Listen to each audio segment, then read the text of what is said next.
মোগলাই খাওয়ার আবদার করছে, আমি বললাম গেম খেলে তারপর যে যত পারে খেতে পারো। হ্যাঁ, লেটস গো।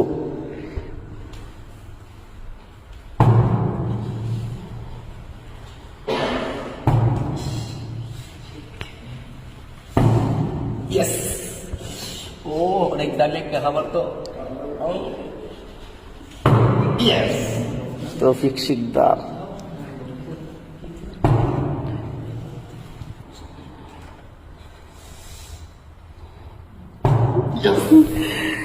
দেখা নুল পালায় পরে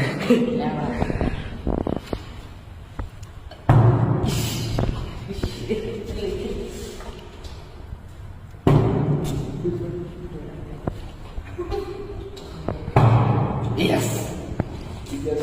প্রতিশোধ লইতেছে।